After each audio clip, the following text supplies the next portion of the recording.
everybody. I'm Pastor AJ Houseman, and welcome to 10 Foot Pole, a podcast to dig deeper into aspects of the Bible that get glossed over or totally ignored in most preaching. The Bible has a lot of parts that are racy, uncomfortable, and sometimes downright horrifying. Let's talk about it. Welcome to Season 2, Episode 17. We're more than halfway. I can't believe it. I think I forgot to say that last week, and I even had took a mid-season break and totally forgot. Anyways, today our guest is Deacon. I just did it again. I'm gonna start that over. I cannot say your name with Deacon in front of it, apparently. Today our guest is Deacon Margaret Folkemer-Leonard, who is the deacon for music, arts, and community engagement at St. Matthew's Lutheran Church in York, Pennsylvania. Welcome. Hi. Thank you. I think part of it's also because I never call you Margaret. And so my brain just is trying to it's very formal, professional. Yeah. I like it. Anyways, welcome. Thank you. Thank you. I'm excited to be here. Great. I'm excited. So Meg's spouse, Matt, was on season 1 before he was a pastor. Now he's a pastor. Now he's a pastor. Matt. That's right. Isn't that exciting? The Reverend. Yeah. Yes, the Reverend. Yeah. The Reverend. Yes. I'm gonna do my plug that I always do to follow us that I do at the end. I think most people turn it off just every once in a while. Say at the beginning, hey guys, if you're enjoying this, subscribe wherever you listen to podcasts. If you hit that little subscribe button, then you get cool notifications on your phone when episodes come out. And another thing, you should follow us on Facebook and or Instagram at 10 Foot Pole Podcast to see latest news. Sometimes I post fun things. I share what other ministries are doing more on Instagram than Facebook because I don't use Facebook very often. I actually just recently, someone added me and they're like, yeah, I went through and it's just, I saw it's just mostly you post about your podcast. And I was like, yeah, you're right. That's pretty much it that I use that for these days. Yeah, it's become more of a professional platform for most of us, I think. It has, yeah. Yeah. Which is fine. Yeah. I also feel like our generation is particularly stuck on Facebook. I feel like I can't get rid of it. Oh, for sure. But I don't ever really use it. Yeah, what I find interesting is that more under my community engagement hat, but York, Pennsylvania is very oriented around Facebook. If you want to know what's happening, you have to be on Facebook. I mean, it's really interesting. That's one of the primary ways that people connect for community events and things like that. And I find it fascinating. And so you have to continue to use it professionally then. Yeah, I really do. So, but again, that's really, I'm primarily on there. I'd be a terrible social media person. I don't know. I'd be terrible if that was my job was to be creating content all the time. That would be a disaster. But I do have to have access to it for my church work. I hear you. So, yeah. It's a struggle that I have too. I'm I need to post things, and I just no, it's just not my gift. I'm not a perpetual scroller. Yeah. Okay. Excellent. Anyways, all right. Enough about the Book of Faces. Today we're gonna get into the Book of Psalms. The Book of Psalms. Way more fun. So we're going to talk about the Psalms. We will talk about the assigned Psalm if you are intending to go to a church, one that follows the Revised Common Lectionary, on Sunday, April 2nd, which is Palm Sunday or the Sunday of the Passion. You will hear Psalm 31, verses 9 to 16. So just a chunk of it. But first, so Palm Sunday, which is not, when I was a little kid, Palm and Psalm really confused me. Very close spelling, both things I only ever heard at church. When you live in the Midwest, we don't have palm trees and shit outside. The only time I had ever seen a palm branch was in my church on this Sunday. And that's the only time we ever talked about it. So I was older than I probably should have been before I realized that palm and psalm had absolutely nothing to do with one another. No, they really don't. Like I thought this was like the Sunday that like I don't know if I thought like palm like that there was the palms in the hymnal, that these were the palms, and then this was the Sunday we got the branches and we celebrated just the palms. I don't know. Very confusing. I mean, I would not be against a whole Sunday celebrating Psalms, to be Yeah. honest. And I also love palms because I absolutely revert to like childhood, and like I only do palm front, like the ones that have like the fronds. I don't do the stick ones. That's Okay. no, I'm against them deeply because I cannot hold them in front of my face and pretend I'm in the jungle. And That's that it. is There it is. crucial, Yes. crucial to my Palm Sunday experience. Mm-hmm. This was also a really fun Sunday. Like we don't start in the sanctuary. We always started either outside, right outside or in the gym. And like you have branches when you're a kid. It's so exciting, and you get to wave branches around for the whole service. It's amazing. I know. It's fantastic. It's the best. Yeah, I am a big fan of the palm part of Palm Sunday, yeah, versus like the sad part with the passion. That's like the long part. Yeah. But, Yeah. but important. I get it. So, but it's fine. But yeah, so we should just come up with our own special liturgical Sunday that celebrates just palms and psalms. Yeah, palms and psalms. I am gonna like start a church someday, and maybe that'll be our holiday. It'll be palms and psalms. Yeah, then I will be there. We won't do a full. You would have to be, because it's going to be very musical, obviously. Because that's the thing about psalms, right? So the psalms are songs. They are meant to be sung. Indeed. Yes. So psalm literally means song, especially for listening. Psalm versus song.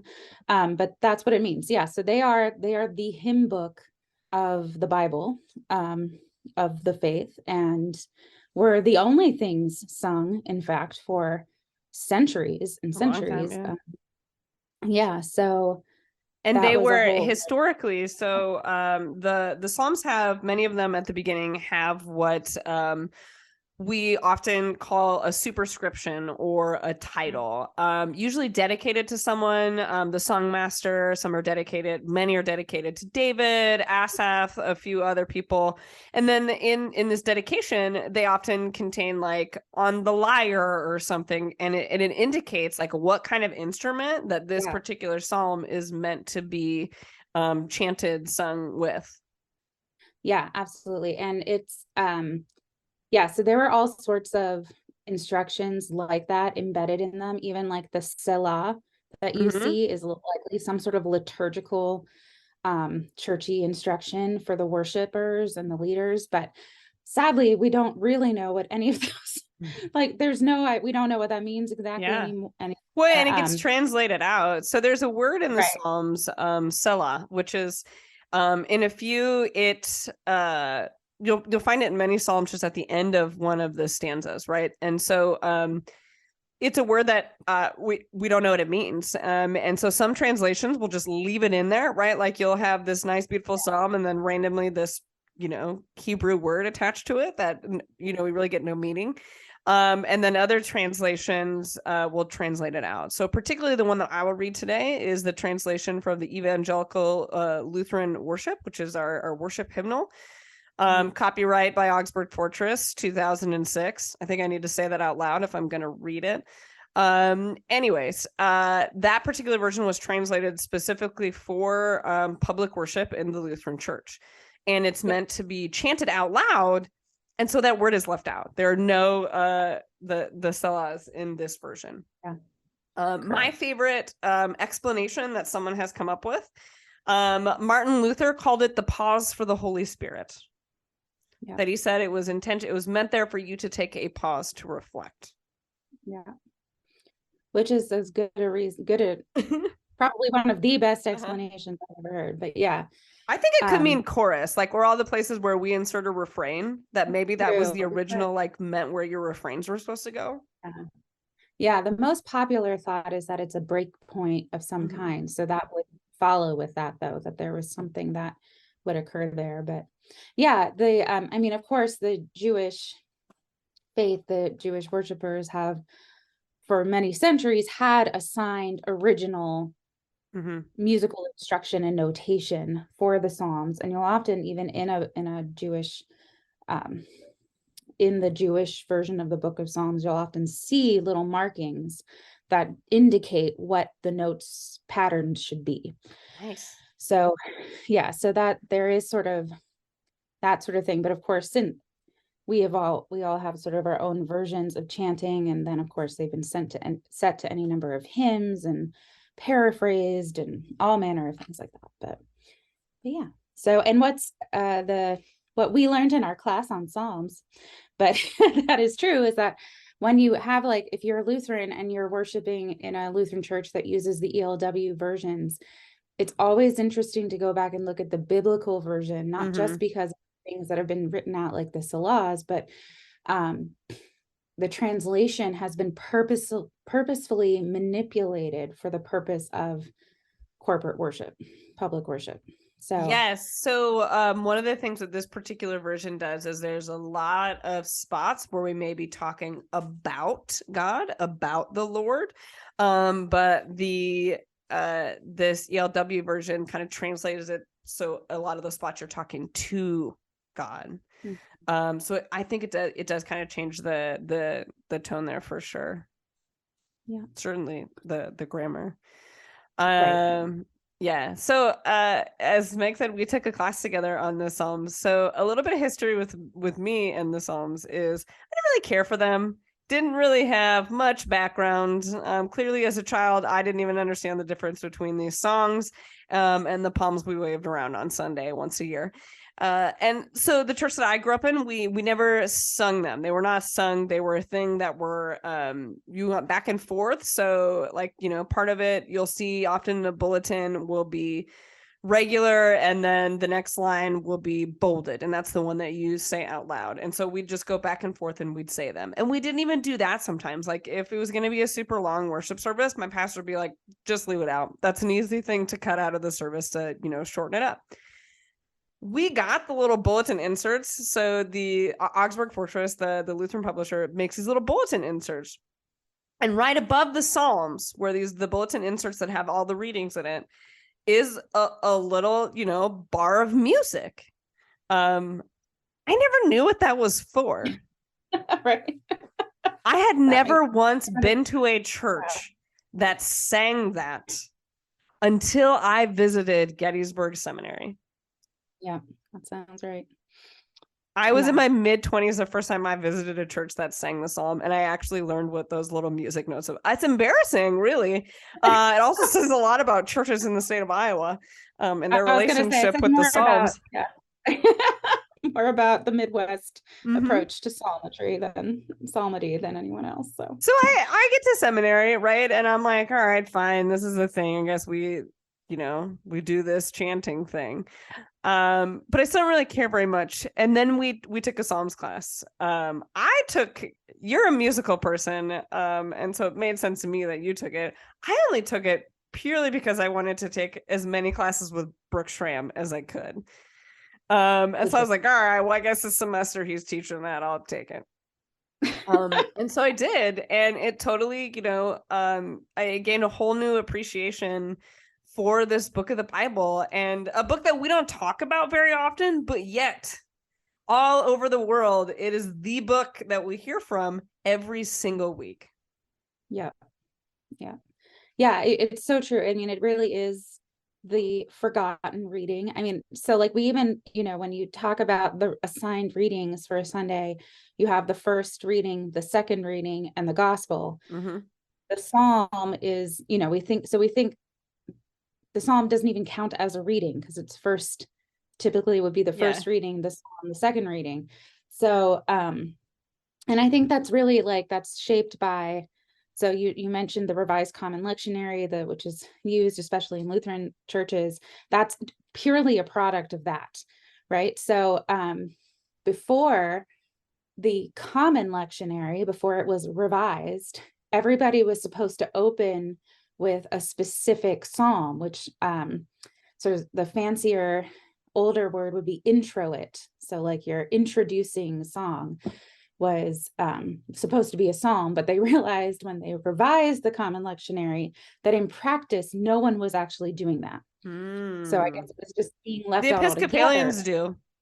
Yeah, they still do, right? Exactly. But and the They're introits can rule be sort of, followers though, so yeah, they are rule followers. But at least amongst the other users of the RCL, they were like, we're not really doing that. So so they made it a response to the Old Testament reading. So the psalm for the day, psalm assigned for a Sunday, is, it used to be sort of to encompass the themes of the day, like all of the readings, the full. Whereas now it's really only directly related, or only has to be directly related to the Old Testament reading. So that's really what it's there for, as sort of a sung or spoken response to the Old Testament reading in such a way that, like, I guess is supposed to help explain or target what it is that we're supposed to be focusing on, or, you know, just provide some additional information for that. So yeah, so it's sort of, I think that's why it often gets left out, because it's not, strictly speaking, considered necessary. I will say though, with that whole directly relating to the Old Testament reading though, I personally really appreciate that as someone who kind of struggles sometimes with how Christians kind of use the Hebrew scriptures to meet our own ends and to take them out of the, the context of the faith in which they're actually from. And so the fact that it ties into those, and not necessarily the New Testament reading, I find that to be a bit more, I don't want to say authentic, but maybe true to their words. Right. Yeah. I've always been a big fan myself. I'm, probably not a good example in that. I'm like, sometimes, especially when you get into the letters, like the epistles, whatever usually makes up the second reading spot. And I'm like, no. But yeah, I'm fully with you. I think it's really helpful. And I think just the Psalms in general, like for me personally, coming into it, I mean, I'm not gonna lie, me taking the Psalms with Brooke Schramm was as much about Brooke Schramm as anything else. So, let's be clear, but because he's just that brilliant with these things. But I personally, just in my own faith, my own prayer life, have always felt like, I didn't quite know what to say, or it wasn't good enough, or like, am I feeling the right things? And the Psalms just opened up this like reality of like, oh, you can say like all the things. Yeah. You can be angry. You can be like, what the heck, God? I'm not that. I mean, like they protest their innocence all the time. They're like, which sort of ties into the assigned Psalm for Sunday, but like these sorts of Psalms are called lament Psalms, but like they're saying basically like all of this bad crap is happening. Like, why? Yeah. Why is this happening? And like, what did I do exactly to deserve this? Haven't I been like a good person? Haven't I followed you? And it's just this like incredibly honest and open exchange with God that I think is really rarely found elsewhere in scripture. That, it doesn't have to be, cupcakes and roses all the time. Yeah, right. Or like, it sort of shows that there is this like personal relationship with God and communal relationship with God, where like it's not just that God expects so much of you, but that you have every right to expect things of God in return. Yeah. So anyway, so the mutuality in the relationship for sure.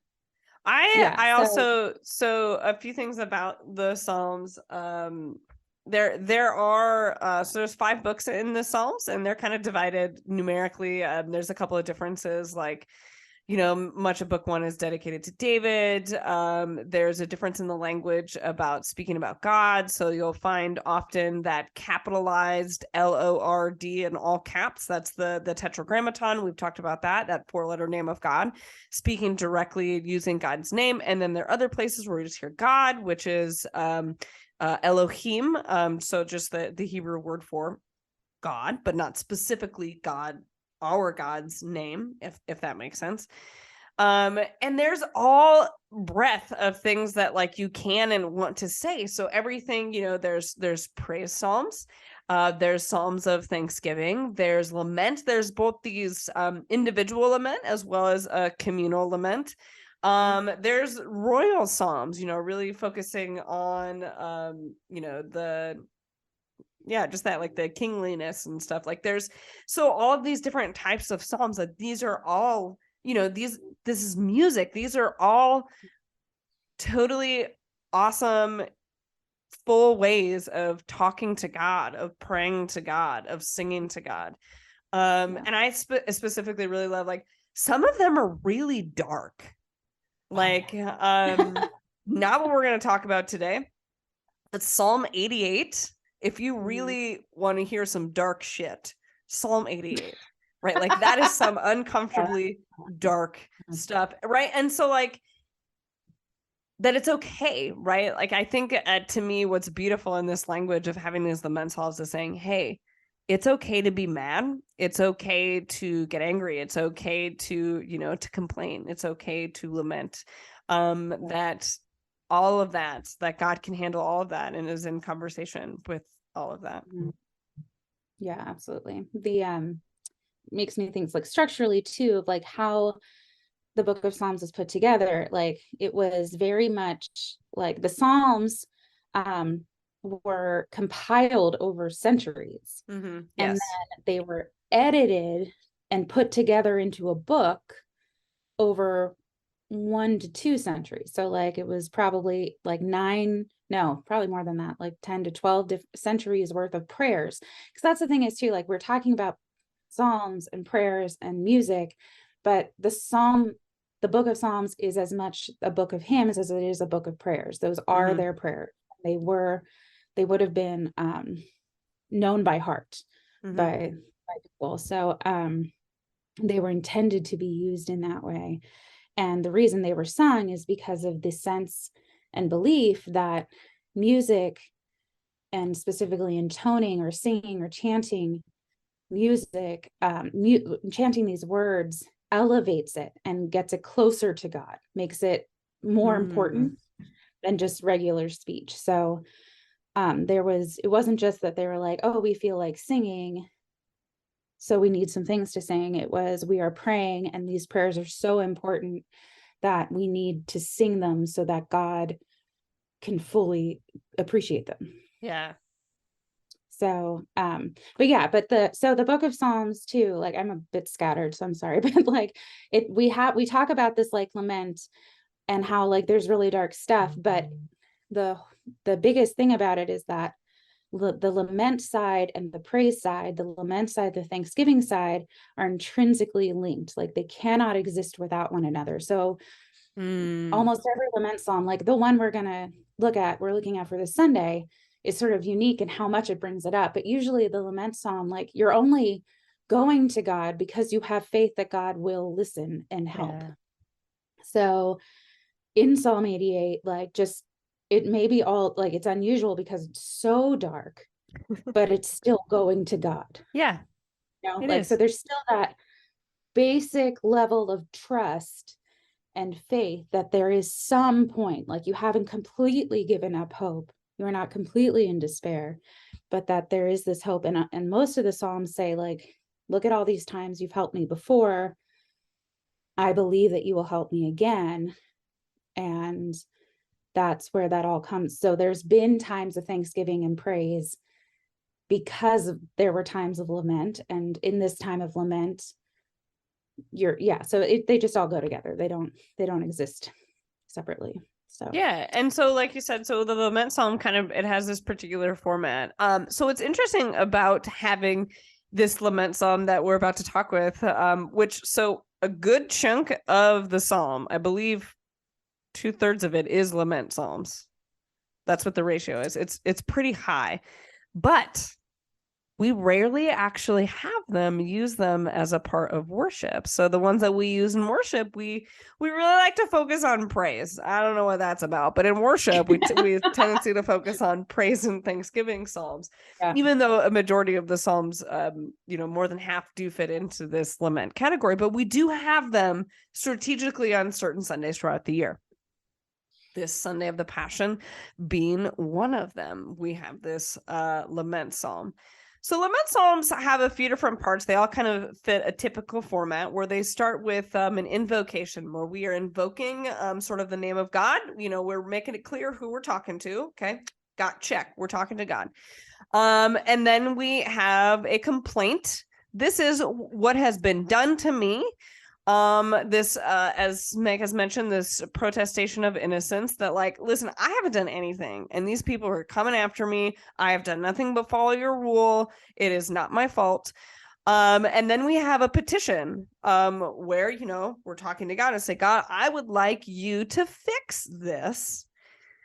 Because so then this is their sort of you kind of bring up past deeds because you've done all these things in the past, God. I know you can fix it.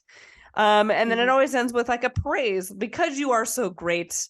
I thank you for helping me with my problem. That's essentially a lament psalm in a nutshell.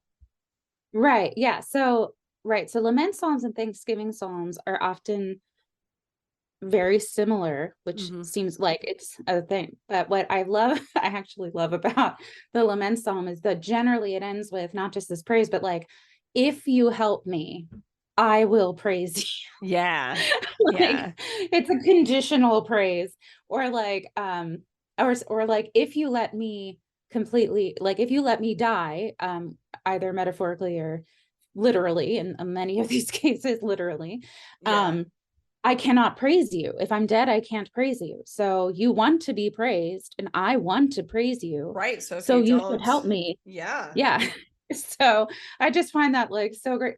Again, we're so conditioned to be how you cannot speak that way, to God. You cannot be God, if you don't do this, I will not do this for you. So yeah, that's very much, we're told when you're, when they sort of teach you how to pray as a kid, they tell you not to say those things. Yeah. Right. That's not how it works. You don't threaten God. Yeah, you don't try to make deals. Yeah, right. Yeah. Who are you, Moses? Jeez. I know. Right, exactly. Yeah. But that is much of the language in here. It does sound like that. Yeah, it absolutely does. And that's why I think it's why, frankly, I think we see so few of them in worship, or what we see are these specific chunks, like this one for Sunday 31, we're not seeing the end. No, they're leaving out all the parts where it's please send all of these people that are attacking me to Sheol, basically make them disappear, punish them. We take out our professor Brooks, who was if you see redacted sections essentially from a psalm, that it includes certain chunks but not the whole thing, sometimes that's for brevity, right? That's sometimes this isn't it that? But he was usually that means they took out all the good parts. And by good parts he means challenging asking God parts. to kill people. Yeah, right. It is. I mean, so let's name it. That's it. There's a lot of these in these, especially lament psalms, right? When you hear this, this is what I want you to do about it, God. I want you to kill all these people. Yeah, or at least it's level. It goes from punishing, eliminating, killing, exactly. And again, that's where it's the raw human emotion is in the scripture.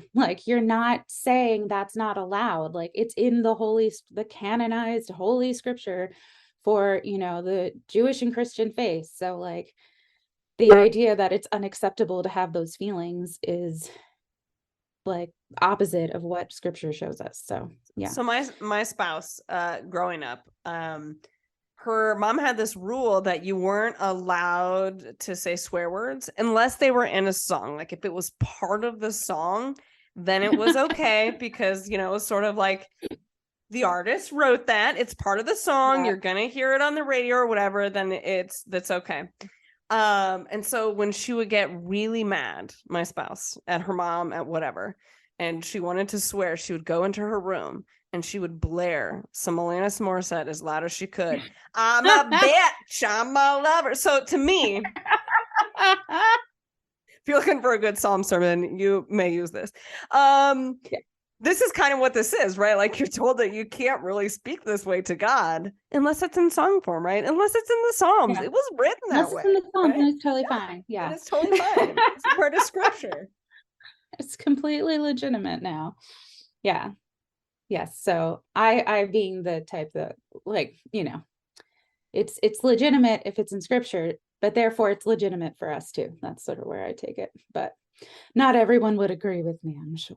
So yeah. And too, like, there's only, like, you were talking about sort of the balance, how like the book of Psalms is largely made of lament, and it's really heavy lament the first like 2/3, and then it moves into the thanksgiving and the praise parts. And like, Also, that song's by Meredith Brooks, not by Alanis Morissette. Yeah. I'm so sorry. Same era, different Yeah. angry woman. Different angry woman. Yeah, I was gonna say I don't. That's Alanis, but I don't know or feel confident enough to correct you. So After I said it, I was like, I think that's wrong. As soon as I said it, I knew it wasn't right. That's okay. Yeah. Anyways, Alanis I wasn't Morissette- as angry then. So Yeah. Right. Well, my thought is gone now, but it was something there. What was it? I can find it. So it moves from lament to praise. So we as Lutherans, especially, this is it. All got right. it. Mm-hmm. Start here. All right. Mhm. So you were talking about how, like, the book of Psalms is primarily made up of lament, and it is like 2/3, especially the first 2/3, and it sort of moves down. It starts a little lighter, and then, like, as you get to the third, what we call like the third internal book, third chapter, if you will, of the book of Psalms, that's where it's darkest, and then it starts lifting back up into the happiness. But we as Lutherans, we hear a lot when we are hearing sort of more serious psalms, they tend to be penitential psalms. So that's one of the sort of subcategories. And so we really love focusing on the penitential psalms, but there's like 5 of them. Those are the only ones that Luther really thought were worthwhile. He was a huge fan of them. Yeah. So like, we as Lutherans, there's 150 psalms. 5 of them are penitential, right? And it's like, we put so like, if you would have heard on Ash Wednesday, Psalm 51, which is one of the few penitential psalms, Luther's favorite, very dark. Yeah. Very dark, or, Out of the Depths, that one, that has a number that I can't think of off the top of my head, but that the hymn is based on. That's another one that I think it's like 130. I'm a terrible person. Yeah. Please hear my cry. And yeah, it flies in the face of what you were saying, what we were both saying about the protestation of innocence, like this, no, I'm actually pretty great. Thank you. Like, I didn't do anything to deserve this. And that those are the ones that well.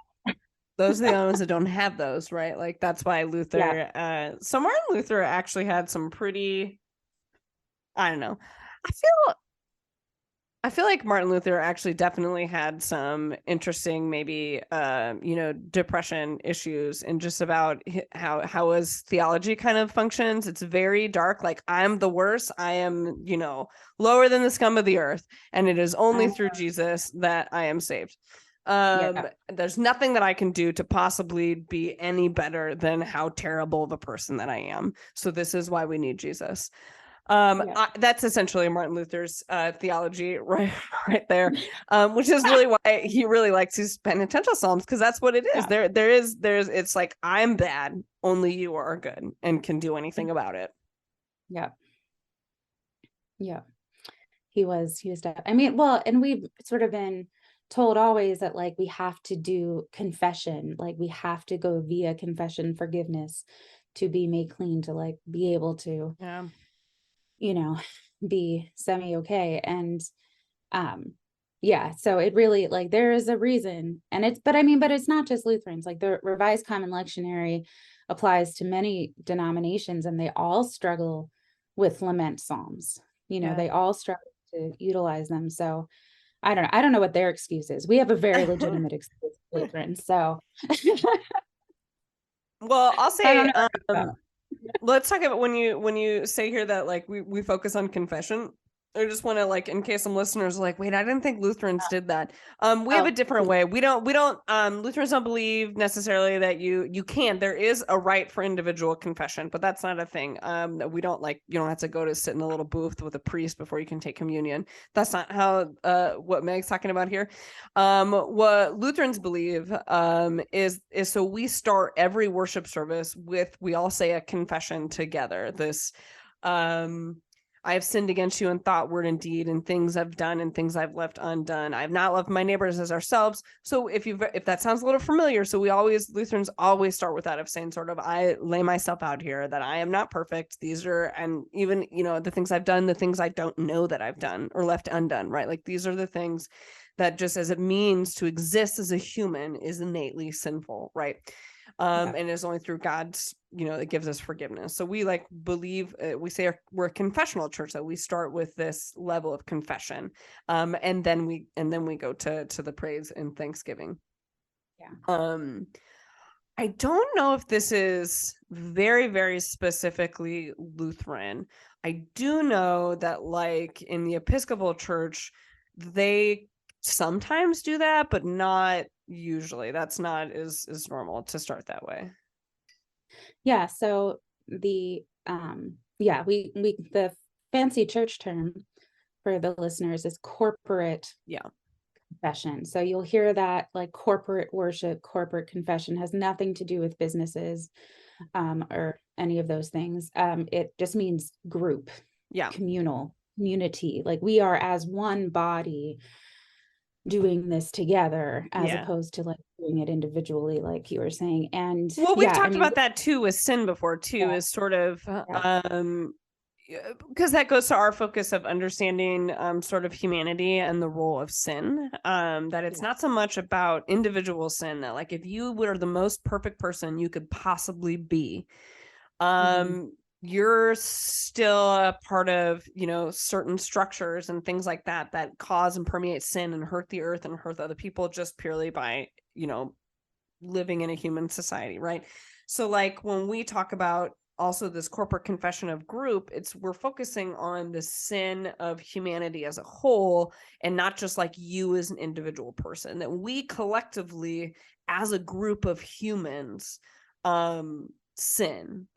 Which kind of ties into, because we've talked about this even, I think, recently, about sort of that John 3:16, John 3:17, that God sent his only son to save the world. The cosmos is the Greek word there. It's the whole world. It's not just save you individually, right? It's and so it's a broader way of looking at, looking at our entire faith, right? Once you take out the individualistic perspective.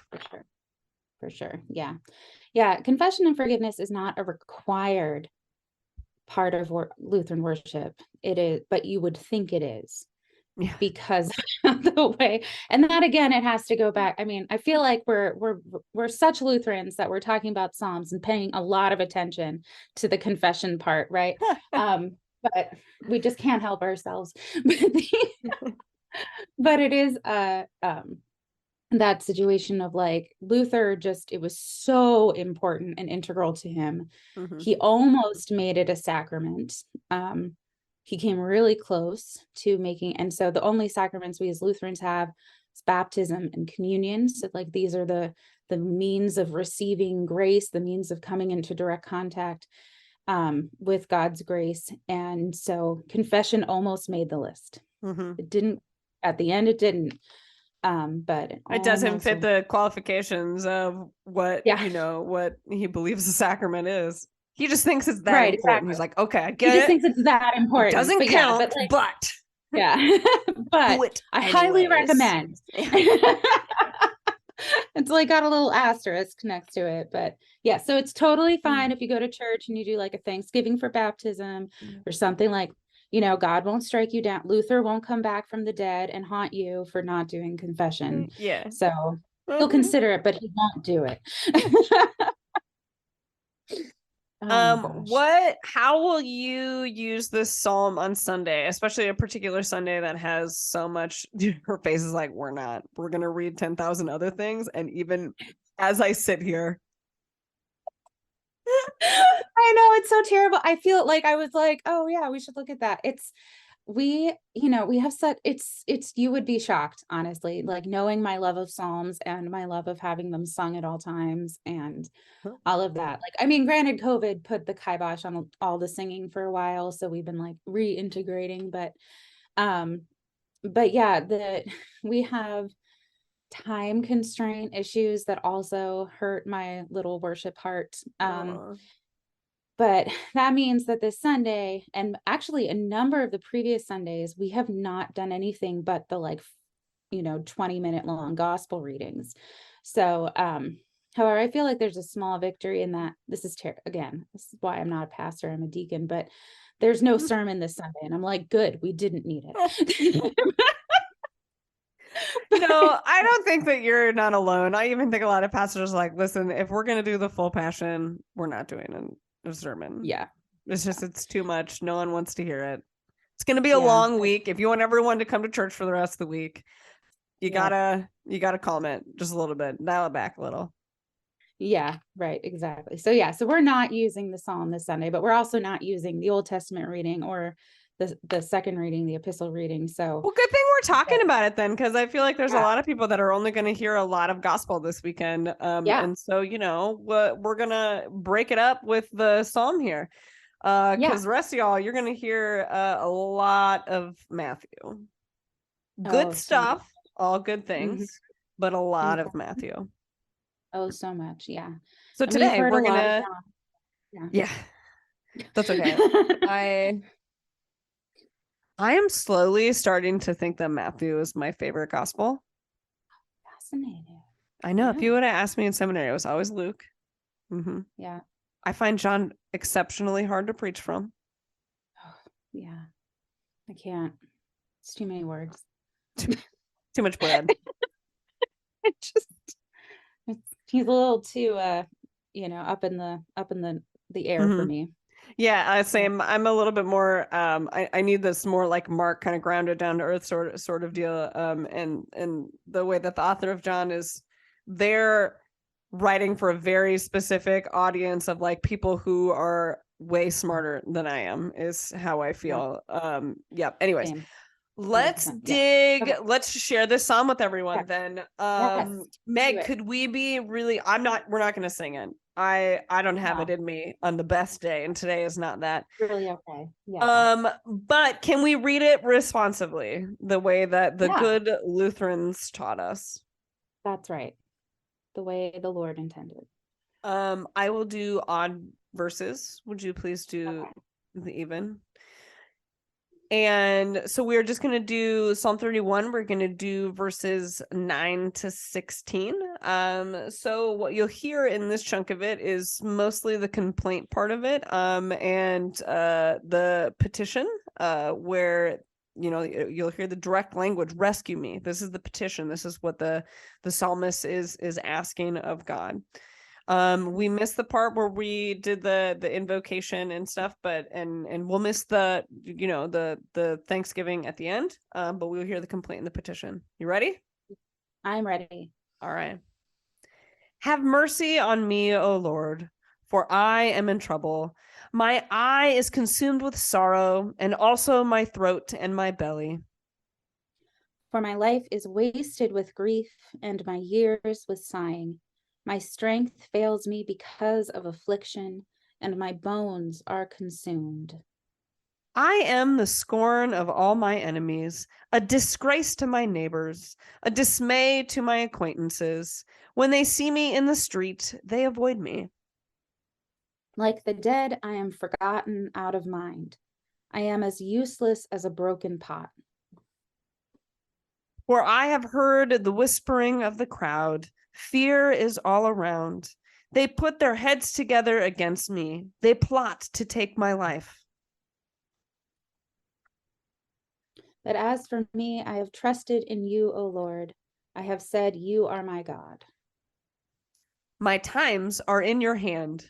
Rescue me from the hand of my enemies and from those who persecute me. Let your face shine upon your servant. Save me in your steadfast love. Meg, would you also read verse 5 for us quickly? This is the assigned refrain. If For sure. your church does the refrain. And it's an yeah. important verse, which I'm not totally sure why we didn't include it, but please read verse 5. Right. I was going to say, it should sound vaguely familiar. Uh-huh. Into your hands I commend my spirit, for you have redeemed me, O Lord God of truth. Sounds very familiar. Something that you'll probably hear a little later on this week too. Yeah, exactly. And by a little later on this week, also this morning, if you are doing a full Sunday Passion. Yeah. Is that one of Matthew's last words for Jesus? I actually don't know. Yeah. It's confusing. There are many last words and they all come from different gospels. So yeah, anyway, we do. We're really good at putting them together. I know a friend of mine had this book once. It was called the seven last words of Jesus. And which I know there are some pastors that would like cringe. They're like, wait a minute. Those aren't even from the same place. You're just like, that's a total gospel mesh right there. Yep. Yeah,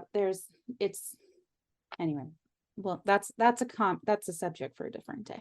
The whole 7 last words. But yeah, so you will hear it later, but you also hear it in funeral language, just with different pronouns, and you hear it as part of some of the evening and night prayer services, like the daily worship.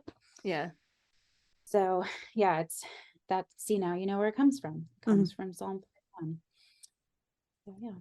Right, which is just to say too, like, so there's always these Jesus often quotes other books of the Bible as presented in the Gospels. And so of course, when we're lifting up prayers to God and in a moment in greatest need, of course Jesus would quote the Psalms, right? Like that would make sense for him to do that in that moment. For sure.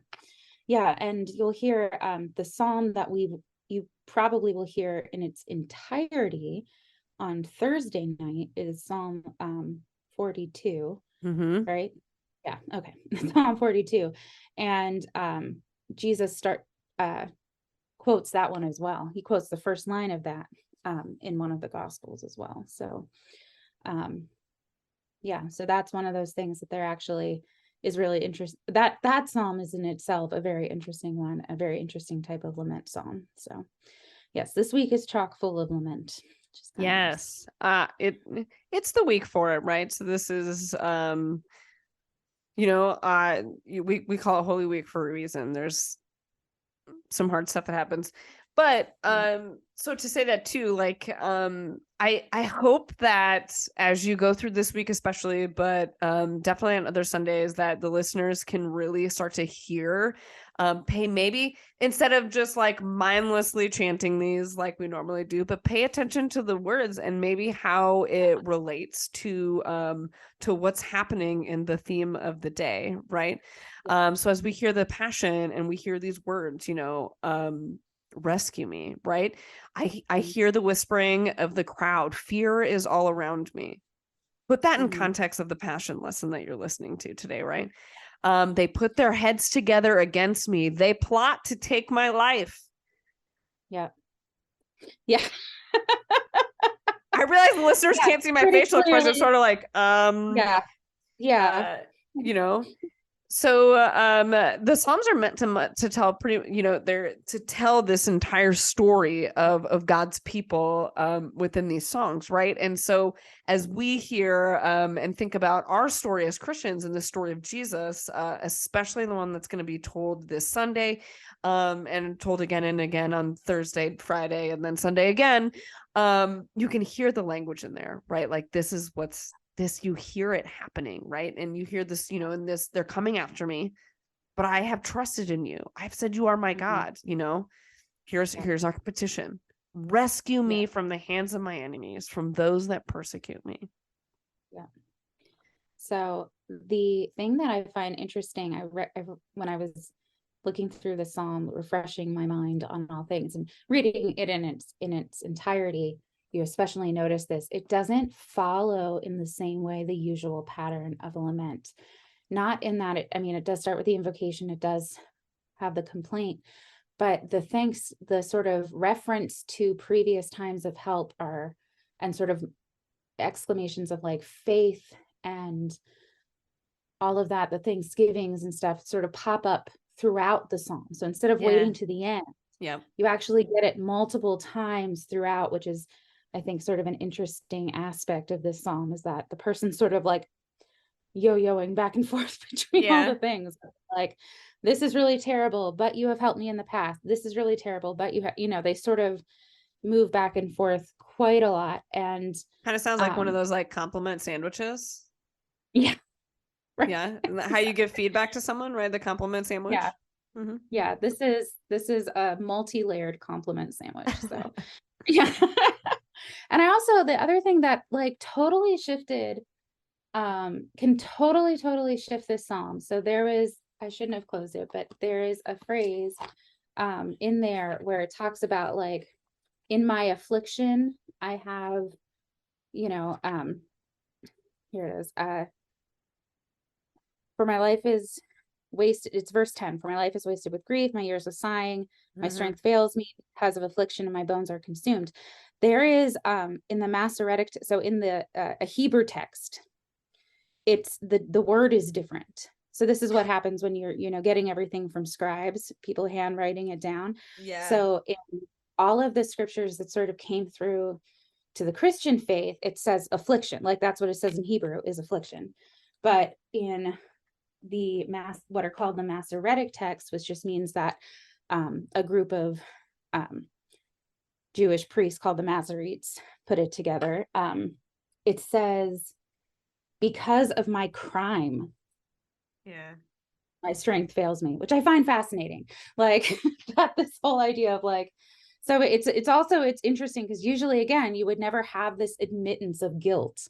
So I find it, I sort of wonder about that. I'm like, does that even make sense? But some modern translators will use the word crime instead of affliction. It just shifts the whole thing. I find it interesting. So yeah, the difference in the language. Yeah. I'm reading that note also in the Psalter book right now. Yes, is that what you had? Yeah.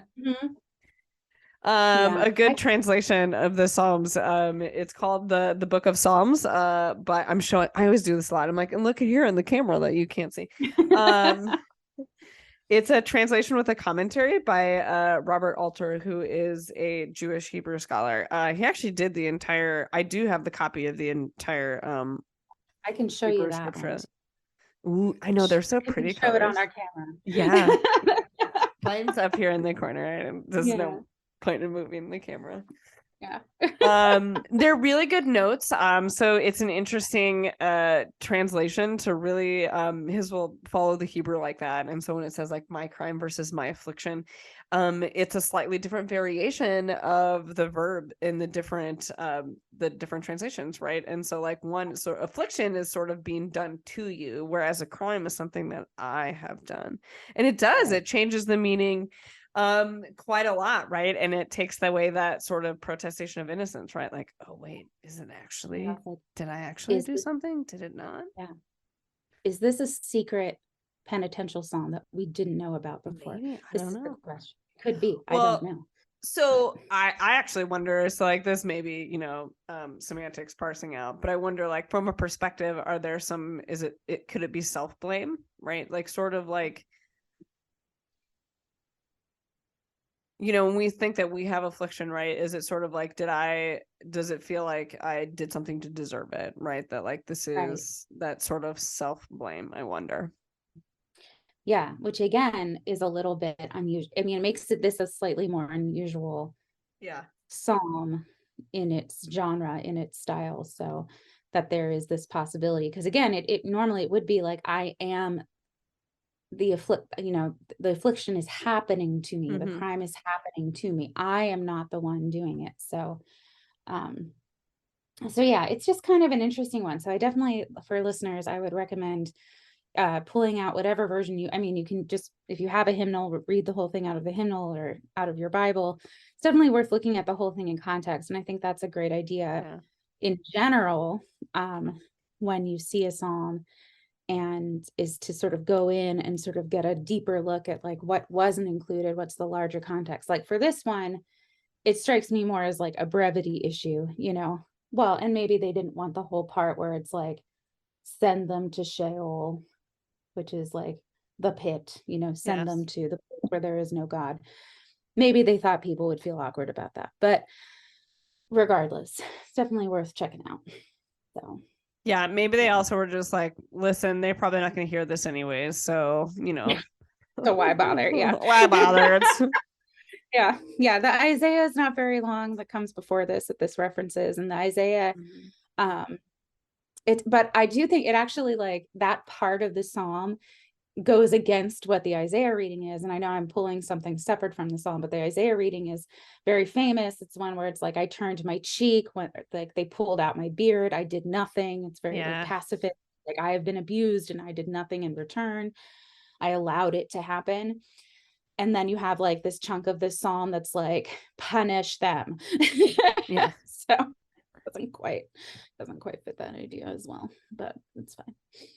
It's fine. It didn't go with the Old Testament reading this week. It went with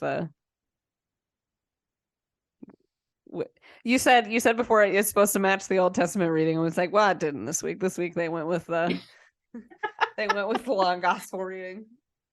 Yeah, anyway. I mean, it's the Old Testament one too. It's this idea of being, being scorned and attacked and punished, but yeah, it all sort of fits the theme this week. It's all the same idea, but yeah, it's all pointing us. I mean, that Isaiah reading is used heavily to point to Christ's suffering and his passion. So it's one of these are classic moments of like, this is directly applicable to Jesus' life, aka it's about Jesus' life. And especially with the psalm, it's hard to argue that that's actually true, but it does fit. Yeah. I don't think the psalmist was necessarily writing about Jesus specifically. They were probably writing about themselves or their community, but this would have been written long before Jesus entered the scene. I think for me, the connection really has more to do with the Sunday of the Passion and this being a heavily quoted thing that Jesus said on the cross is the connection there. And you can hear it like in this language, there's other things that I read earlier, that you can hear the whispering in the crowds, they plot to take my life, right? Like you can totally hear this being a prayer of Jesus during those final days. And so, a good prayer. I do encourage everyone to go and maybe pray this whole psalm in its entirety, because again, you won't hear the whole one on Sunday. You probably won't hear it at all on Sunday in many churches. That's okay. There are still plenty of good things that you're going to hear. But we'll leave it at that. And on that note, I hope everyone do you say happy Holy Week? What do we say? I hope you have probably. I feel like this is one of those like a blessed Holy Week. Well, I like that. Yeah, like a blessed. I hope you have a prayerful, thoughtful Holy Week. Thoughtful Holy Week. Yeah, those are good. I feel good about that. And a happy resurrection at the end. Yeah, exactly. But until then. All right. Well, thank you for joining us this week and talking about this fun topic, because we don't talk about it enough, but I hope that everyone can go and in the following Sundays to come, that you spend a little bit more deeper thought on the psalm that's happening each Sunday. Yeah, and for the preachers, go ahead and preach on that psalm sometimes. It can be a lot of interesting stuff in there. So, and and always because I have to do a little music plug. Sure. Check out, every now and then look at the bottom of look at the little thing at the bottom of the hymn and see if you can catch find moments where you're like, clearly a psalm is being referenced here. Yes. So it happens a lot in contemporary and traditional hymnody all the time. So start opening your ears for that, and maybe you'll hear them everywhere. Thank you for that good music plug. I appreciate that. All right. Well, everyone, have a blessed Holy Week. I like that the best, probably. All right. Okay.